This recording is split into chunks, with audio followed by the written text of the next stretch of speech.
alaikum. Join us on the extraordinary journey of dreams, thought, aspirations and awareness. Come up with your ideas and success stories. We will introduce you to the world through our channel. بقول اقبال ذرا نہ ہوں تو یہ مٹی بڑی زرخیز ہے ساتھ. If you like our video, please press the bell icon button to subscribe our channel. السلام علیکم. پروگرام آئے بات کریں ماما کے ساتھ میں آپ کی میزبان کائنات نظر. موم ہم نے قائد کے بارے میں بہت کچھ پڑھا ہے پر today I want that you tell us something new about him probably. بیٹے قائد کے بارے میں جتنا بھی پڑھا جائے کم ہے، اور مزے کی بات یہ کہ جب آپ ان کے بارے میں پڑھتے ہیں تو آپ ان سے مزید محبت ہوتی جاتی ہے. اچھا، بہت سی ایسی غلطیاں ہم لوگوں نے کی ہیں جس میں ہم نے اپنے بچوں کو قائد اعظم کے بارے میں وہ نہیں پڑھایا جو مجھے ایسا لگتا ہے کہ بہت افیکٹو ہوتا اگر ہم ان کے بارے میں پڑھاتے. ہم کئی دفعہ کسی شخصیت کے احترام میں، اس کی محبت میں اس کو فرشتہ بنا دیتے ہیں. ہم اسے انسان نہیں رہنے دیتے، جو کہ ایک ظلم ہوتا ہے، ناانصافی ہوتی ہے اس شخصیت کے ساتھ بھی.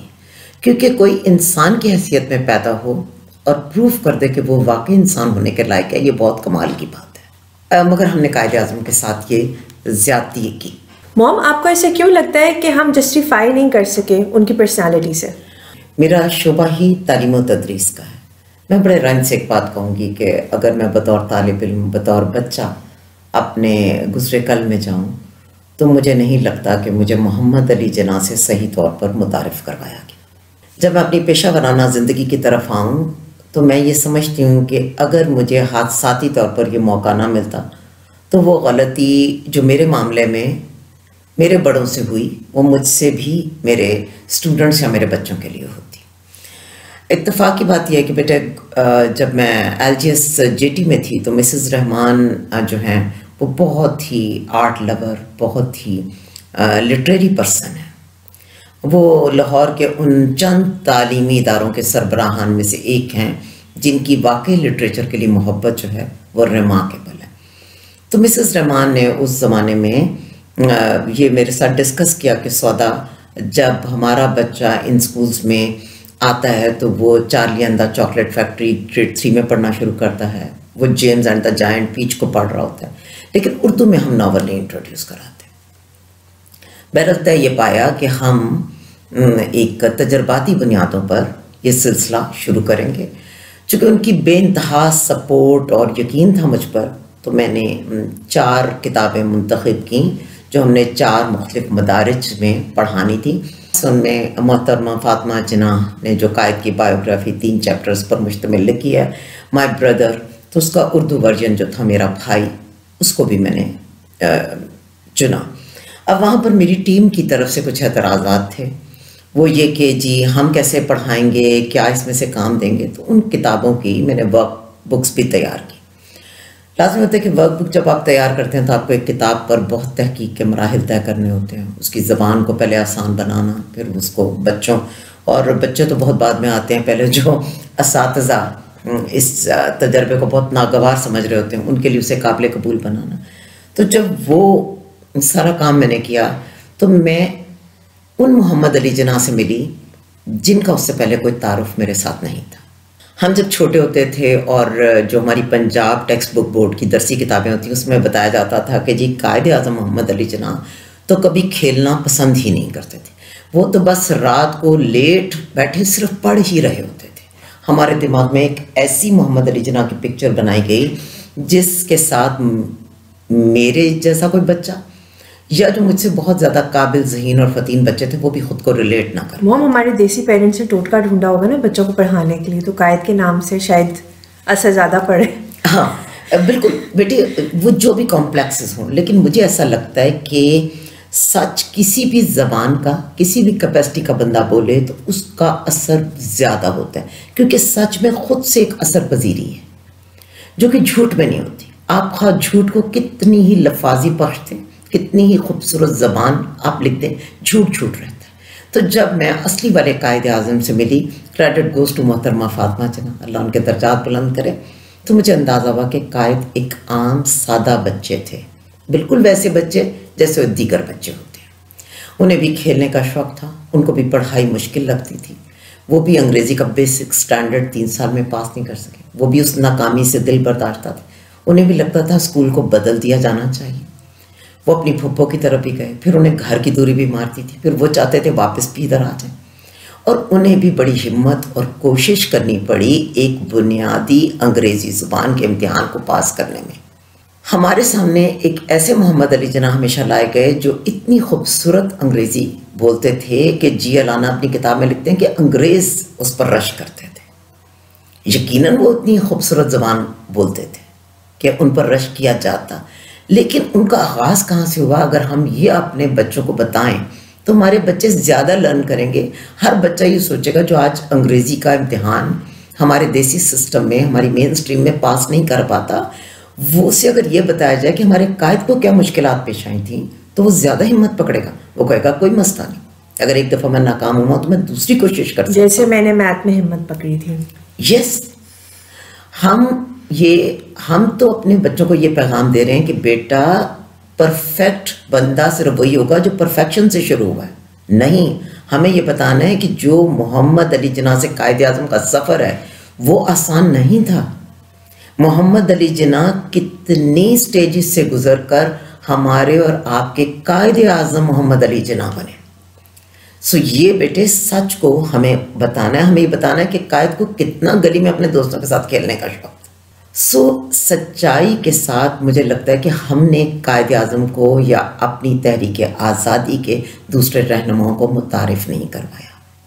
ہم نے اصل ہیرو شپ جو ان کی ہے وہ اپنے بچوں کے ذہنوں تک نہیں پہنچنے دی، اور اس کا ذمہ دار میں سمجھتی ہوں کہ ہم والدین بھی ہیں، اور سب سے بڑھ کر ہم اساتذہ بھی ہیں، کیونکہ ہم بطور والدین اپنے بچوں کو صرف اپنی طے شدہ جو آپ کہہ لیجئے کہ ہمارے پاس سمتیں ہیں ان میں رواں دواں رکھنا چاہتے ہیں، اور بطور استاد ہم کبھی اپنے بچوں کے سوالات سن کر ان کے مطابق محنت کرنے کو تیار نہیں، ہم خود سے ایک اچھا لرنر بننے کو تیار نہیں۔ لیکن مجھے وقت نے ایک چیز ضرور سکھائی ہے کہ آپ بطور ماں باپ اور بطور استاد مکمل فیلئر ہیں اگر آپ بہت اچھے لرنر نہیں ہیں۔ آپ کو ہر دن سیکھنا ہے اور بغیر امبیرسمنٹ کے اپنے بچوں سے سیکھنا ہے، اور خوش دلی سے آپ نے انہیں قبول کرنا ہے، ادروائز آپ کی لرننگ سٹاپ ہوتے ساتھ آپ اس قابل ہی نہیں رہتے کہ آپ کسی دوسرے کو کچھ سکھائیں یا بتائیں۔ قائد اعظم کو ٹیچ کتابوں سے نہیں کیا جا سکتا، قائد اعظم کو ٹیچ لائف ایگزامپلس کے تھرو کیا جا سکتا ہے۔ اچھا بیٹے، قائد کی جیسے میں نے آپ سے کہا کہ وہ ایک بالکل عام بچے تھے، عام کو خاص آپ کا بناتے ہیں۔ جب عام کو یہ پتہ چل جاتا ہے کہ جو مجھ میں ہے اس کو تبدیل کرنا ہے تو وہ خاص بن جاتا ہے۔ اور والدین کی سختی نہیں، میں یہاں پر صرف قائد اعظم کی سالگرہ کے موقع پر قائد کے بارے میں بات نہیں کرنا چاہوں گی، اس میں والدین اور اساتذہ کا کتنا رول ہے، اس میں کس حد تک آپ کا ماحول سپورٹیو ہے، یہ میٹر کرتا ہے۔ ہم جنا پونجا بھائی کی اکثر بات نہیں کرتے، قائد اعظم کے والد کی۔ میں سمجھتی ہوں کہ ان کو بہت یہ کریڈٹ جاتا ہے کہ بہت سخت معاشی تنگی کے دنوں میں بھی جس کمپنی کے ساتھ وہ خود وابستہ تھے اس کے ذریعے انہوں نے قائد کو باہر پڑھنے کے لیے بھجوایا، ان کے پیچھے جو ان کے پاس معاشی سختی کا لیول تھا اور جس قسم کے مسائل تھے ان کو فیس کیا، تو یہ تمام ان کا وہ کنٹریبیوشن تھا جس نے محمد علی جناح کو ایک تو اس دور کی سب سے زیادہ جدید تہذیب دنیاوی اعتبار سے جو ہے وہاں تک پہنچنے کا موقع دیا، پھر قائد اعظم کے اندر کا انسان، کیونکہ جب تک آپ کے اندر کوئی مقصد، آپ کے اندر کوئی طلب، آپ کے اندر کوئی جستجو نہ ہو، آپ گین نہیں کر سکتے۔ اچھا موم، ویسے لگتا تو نہیں ہے بٹ کیا واقعی قائد اعظم کو ایکٹنگ کا شوق ہوا تھا؟ بیٹے آپ کو لگتا نہیں ہے، شاید مجھے بھی بچپن میں نہ لگتا ہو، یہ میں یہ بات ماننے کو تیار نہ ہوں، لیکن آپ نے دیکھا کہ ہر کامیاب انسان کے پیچھے ایک بہت شاندار ایکٹر، بلکہ شاید کامیاب لوگ وہی لوگ ہوتے ہیں جو بہت اچھے ایکٹر ہوتے ہیں، اپنے موڈز اور حالات اور چیزوں پر قابو پا لیتے ہیں۔ آپ نے کچھ سالوں پہلے مجھے بھی آپ نے ایک اچھی ایکٹریس کا نام دیا، کیونکہ بیٹے یہ ضرورت ہے زندگی کی کہ ہم حالات کے مطابق اپنے آپ کو ڈھال لیں۔ تو ایکٹرز بنیادی طور پر یہ کرتے ہیں کہ جو کیریکٹر ان کو اس وقت دیا جاتا ہے، جو رول آفر کیا جاتا ہے، اس کے اندر خود کو اچھے سے ڈھال لیتے ہیں۔ تو بالکل بیٹے جب قائد اعظم انگلینڈ گئے تو انہوں نے اپنے وہاں پر قیام کے دوران ایک شیکسپیرین کمپنی تھی جس میں ان کو لگتا تھا کہ میں اپنی وکالت کی تعلیم چھوڑوں اور بس یہاں پر ایک اسٹیج ایکٹر بن جاؤں. یہ تو مجھے یقین ہے کہ بیٹے اگر وہ ایکٹنگ کی طرف بھی آتے تو ورلڈ رینون نام ہوتے، کیونکہ اللہ نے ان کے نام کے ساتھ عزت کو جوڑ دیا تھا. اور اس کی وجہ یہ اللہ نے اس لیے جوڑ دیا تھا کہ ان کے اندر خود بہت طلب اور خواہش تھی. وہ کسی بھی شعبے میں ہوتے تو وہ بہترین ہوتے، لیکن آپ یوں کہہ لیجئے کہ یہ ہمارا نصیب تھا، ہم زیادہ خوش قسمت ہیں پوری دنیا میں، تو اللہ پاک نے انہیں ہمارا لیڈر جو ہے وہ بنایا. اور کاش کہ ہم ان کے فٹ سٹیپس کو فالو کریں تو مجھے لگتا ہے کہ ہم بطور قوم بطور ملک بھی دنیا میں سب سے آگے جا سکتے ہیں. بالکل. ماما قائد جیسے لیڈرز ہمیں آج تک کیوں نہیں ملے؟ سب سے پہلے تو لیڈر بائی برتھ ہوتا ہے. بالکل. آپ ہوتے ہیں تو ہی آپ لیڈر. آپ بیٹے پولیٹیکل پرسنالٹی بن سکتے ہیں، آپ سیاستدان بن سکتے ہیں، لیکن لیڈرشپ کوالٹیز اللہ سبحانہ تعالیٰ دیتے ہیں. دوسری چیز ہے کہ لیڈرز جو ہوتے ہیں وہ خاص حالات میں بنتے ہیں. جن لوگوں سے اللہ پاک نے بڑے کام لینے ہوتے ہیں انہیں مخصوص حالات میں ڈال دیا جاتا ہے، آزمائش سے گزارا جاتا ہے. تو اس وقت یہ دونوں چیزیں بڑی شد و مد سے موجود تھیں. حالات بھی بالکل ایسے تھے اور ضرورت بھی تھی قائد کی پریزنس کی.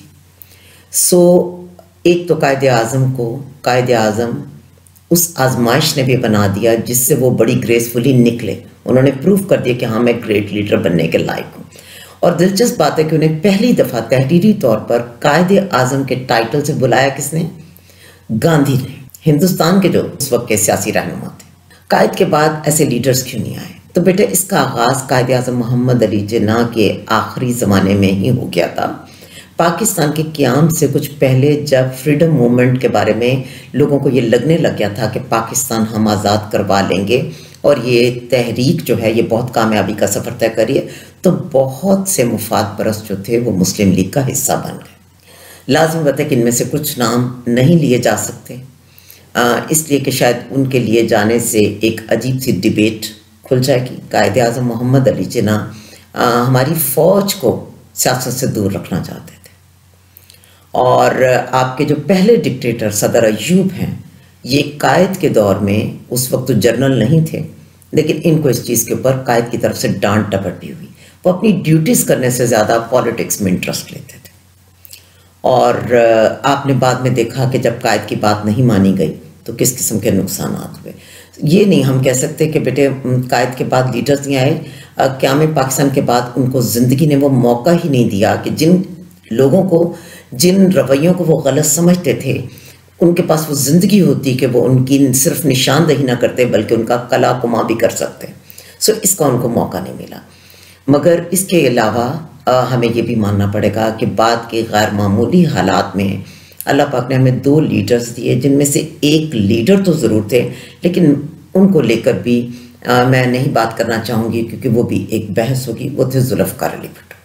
ذوالفقار علی بھٹو سے قطع نظر تمام تر اختلافات کے باوجود ہمیں یہ ماننا پڑے گا کہ ان کے پاس ویژن بڑا زبردست تھا. بہت کچھ جو یورپی یونین نے بعد میں اپنایا وہ مسلم امہ کے لیے بہت سال پہلے سوچتے تھے کہ پاکستان دنیا کے ان 3-4 خوش نصیب ملکوں میں ہے جہاں پر روئے زمین کے بیسٹ جنٹل مین جسے آپ کہتے ہیں وہ بطور لیڈر موجود ہے عمران خان صاحب. اس کی وجہ ہرگز خان صاحب کا وہ ذاتی احترام نہیں ہے جو کہ ایک پولیٹیکل لیڈر کے طور پر میرے دل میں موجود ہے، جو ان کی نمل یونیورسٹی کے قیام، جو ان کی شوکت خانم کے لیے اس ملک کے لیے کنٹریبیوشنز کے ساتھ موجود ہے. کیونکہ کرکٹ تو مجھے پسند ہی نہیں ہے، ان کا جو کنٹریبیوشن میرے ملک کے لیے میری قوم کے لیے وہ ایسا ہے کہ ان کا نام احترام سے لیے بغیر چارہ ہی نہیں ہے.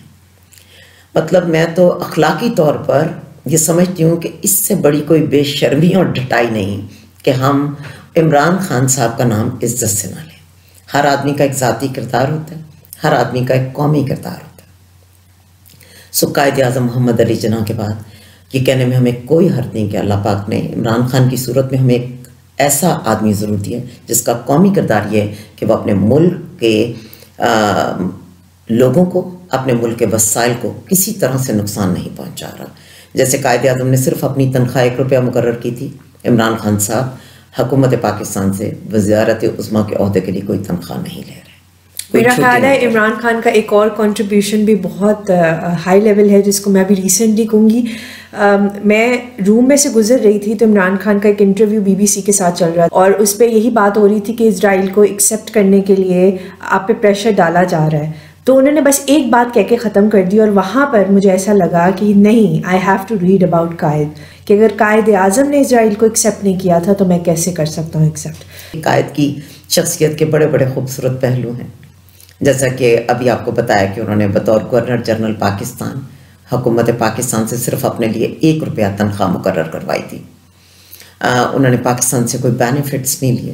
جس گاڑی پر وہ آتھ ٹیکنگ سرمنی کے لیے آئے تھے وہ نواب آف بہاولپور, اللہ ان کے درجات بلند کرے, انہوں نے تحفتاً ان کے لیے کراچی بھجوائی تھی.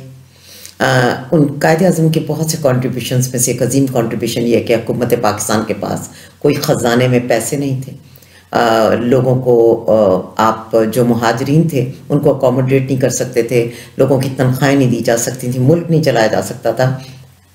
تو نواب حیدرآباد تک کا نظام جو ہیں وہ اس وقت دنیا کے امیر ترین آدمی تھے. تو قائد نے ان سے پرسنلی یہ درخواست کی تھی کہ مجھے آپ پاکستان کو چلانے کے لیے بطور قرض یہ رقم دیجئے جسے ہم ایک ٹائم میں واپس کریں گے. اور قائد کی اتنی عزت تھی کہ نظام نے اگر میں غلط نہیں ہوں تو 2 کروڑ کا عطیہ دیا اور انہوں نے کہا کہ میں دنیا کی پہلی بڑی اسلامی سلطنت کے لیے آپ کی وساطت سے خدمت کر سکا ہوں اور یہ تحفہ ہے, میں اسے واپس نہیں لوں گا. تو قائد کو لوگ ٹرسٹ کرتے تھے. اس کے علاوہ ایک دلچسپ بات یہ ہے کہ یہاں پر ہمارے یہاں پر تو محمد علی جناح کے نام سے بہت کچھ ہے, جناح ٹرمینل, کراچی انٹرنیشنل ایئرپورٹ, اور مزار قائد, اور قائد اعظم یونیورسٹی اسلام آباد, اور بھی بہت کچھ. ٹرکی ہمارے پیارے اسلامی بردر ملک جو ہیں وہاں پر ایک سڑک جو ہے وہ قائد کے نام سے موسوم ہے. اس کے علاوہ کچھ دلچسپ چیزیں یہ ہیں کہ قائد اعظم ایک ٹوپی جسے آج آپ جناح کیپ کہتے ہیں وہ بنیادی طور پر ایک کراکلی ٹوپی تھی جو قائد نے I think Muslim league, all India Muslim league کے کسی جلسے میں پہنی تھی, اور اس میں قائد کے ساتھ علامہ اقبال بھی شریک تھے. اور پھر وہ قائد کا ایسا ترہ امتیاز بنی کہ اسے جناح کیپ کا نام دے دیا گیا, اور آج ہم سب موسٹلی جناح کیپ ہی بول رہے ہوتے ہیں. جب آپ اتنے فیکٹس کے بارے میں بات کر رہی ہیں تو یہاں پر ایک اور حسین سا پہلو قائد اور علامہ اقبال کی بانڈنگ پہ پلیز ہمیں کچھ بتائیے گا. بیٹے اس میں تو ہمیں زیادہ کریڈٹ علامہ اقبال کو دینا پڑے گا, کیونکہ قائد ایک سٹیج پر تھوڑا سا انڈیا واپس آ کر اس کا حصہ بننے کے اوپر کچھ سوچ میں پڑ گئے تھے. اور چونکہ بنیادی طور پر قائد اعظم کی پہلی پولیٹیکل جماعت انڈیا میں کانگریس تھی, اور کانگریس کے ساتھ ان کے ایکسپیرینسز بہت برے ہوئے, اور پھر وہ کانگریس کو چھوڑ گئے, اور پھر ایک سٹیج پر انہوں نے ریئلائز کیا کہ مسلمانوں کے لیے کیوں علیحدہ ملک کی ضرورت ہے. اور سب سے بڑھ کر جب وہ آنا بھی نہیں چاہ رہے تھے تو یہ کریڈٹ علامہ اقبال کو جاتا ہے کہ انہوں نے ان سے یہ درخواست کی کہ نہیں, ہمیں آپ کی ضرورت ہے, آپ کے پولیٹیکل وزڈم کے بغیر ہم اپنے اس مقصد کو حاصل نہیں کر پائیں گے. اور یہ قائد اعظم کی محبت, اور مجھے لگتا ہے کہ پوری قوم پر احسان ہے کہ انہوں نے علامہ اقبال کی اس درخواست کو قبول کیا اور واپس آ کر یہاں پر سیاسی سرگرمیاں شروع کیں. اور اس کے علاوہ بیٹے قائد اعظم کو آپ جتنا پڑھیں آپ کو محبت چھوٹا لفظ ہے ان سے عشق سا ہو جائے گا, اور آپ انہیں کہیں آس پاس محسوس کریں گے. جس بیماری میں اور جس تکلیف کے ساتھ انہوں نے زندگی کے تقریباً کوئی 19-20 سال یہ پولیٹیکل ایکٹیویٹیز اس بڑے کاز کے لیے جو کنٹریبیوشن تھا وہ دیا ہے, وہ اس کا کوئی آپ سمجھ لیجئے کہ ہم بطور قوم شکریہ ادا ہی نہیں کر سکتے جس تکلیف میں. مثلا محترمہ فاطمہ جناح مائی بردر میں لکھتی ہیں ایک جگہ کہ ٹرین کے ذریعے کسی جگہ جلسے پر جانا تھا, اور قائد جو ہے ان کی حالت اتنی خراب تھی کہ وہ صرف کراتے تھے, وہ بات بھی نہیں کر سکتے تھے. لیکن وہ کہتے ہیں کہ اس جگہ پر پہنچنے سے کچھ پہلے جیسے وہ تیار ہوئے, اور جو انہوں نے پہلا مطلب میڈیا کے سامنے اور لوگوں کو پبلک میں ایڈریس کیا تو ان کی آواز سے کوئی بندہ پہچان نہیں سکتا تھا کہ وہ اس قدر جان لیوا تکلیف کے بعد یہاں تک پہنچے اور وہ یہ کر رہے ہیں. تو بیٹا ان کی ہمت, ان کی دانائی, ان کی بصیرت اور ان کی گفتگو بہت بہت شاندار تھی. موم کچھ ایراز ہی بہت حسین ہوتے ہیں, قائد اور علامہ اقبال کا اس ایک ایرا میں ہونا, وی آر بلیسڈ کہ ایک ہمارے نیشنل پوئٹ ہیں اور ایک ہمارے فاؤنڈر ہیں. قائد کو کس طریقے سے ٹریبیوٹ پیش کیا جا سکتا ہے؟ سے ایک درخواست ہے کہ خدا را آپ نصاب میں قائد اعظم کو، علامہ اقبال کو، چودھری رحمت علی کو، سردار عبدالرب نشتر کو اور جو تحریک آزادی کے رہنما ہیں ان کو شامل کیجئے، لیکن حقیقت کے ساتھ۔ مثلا اپنے بچوں کو مت یہ کہیں کہ محمد علی جناح جو ہیں وہ تو کھیلتے نہیں تھے، وہ تو دن اور رات صرف پڑھ رہے ہوتے تھے، ان کی تو زندگی میں سوائے پڑھائی کا کوئی اور کام نہیں تھا۔ نہیں، یہ بالکل غلط ہے۔ آپ بچوں کو بتائیے کہ وہ آپ ہی جیسے ایک بچے تھے، بالکل سادہ، کھیل کود کے شوقین، خواہشوں والے، شوق والے، تھک جانے والے، کسی چیز سے تنگ آ جانے والے، لیکن کیسے مقصدیت، کیسے ایک اچھے مقصد کا انتخاب، کیسے ایک لگن اور مستقل مزاجی سے وہ وہاں تک پہنچے کہ دنیا محمد علی جناح کو قائد اعظم محمد علی جناح کے نام سے جانتی۔ ہمیں آئیڈیلز جو آج ہمارے ہیں ان کے بارے میں یہ بچوں کو پڑھانا ہوگا، یہ ریالٹی دکھانی ہوگی کہ آئیڈیل بنے بنائے پیدا نہیں ہوتے۔ کوئی بھی انسان جس کے اندر ذوق، شوق اور جذبہ ہے وہ ایک آئیڈیل بن سکتا ہے، وہ اس مقام پر آ سکتا ہے جہاں بہت سے لوگ اس کی کاپی کرنا چاہیں، اس سے سیکھنا چاہیں، اس سے سمجھنا چاہیں۔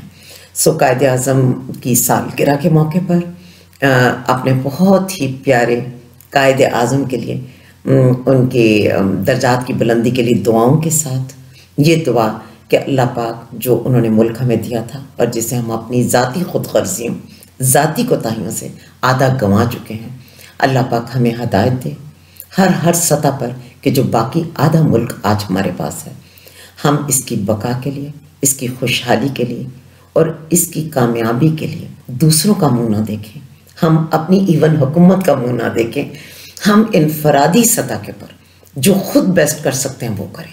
ہم میں سے کوئی شخص اپنی ذاتی زندگی کی بیٹرمنٹ کے لیے حکومت کو نہ دیکھے، اگرچہ ہم حکومت کو آگاہ کریں، بار بار آگاہ کریں کہ کیا حکومت کو کرنا چاہیے اور حکومت کی غلطیوں پر تنقید بھی کریں، لیکن قائد کو اس سے بہتر کوئی ٹریبیوٹ ہم نہیں پیش کر سکتے کہ ہم اپنی ذاتی حیثیت میں خود کو بہترین بنائیں۔ Like Qaid said, I do not believe in taking the right decision. I take the decision and make it right. Allah Hafiz.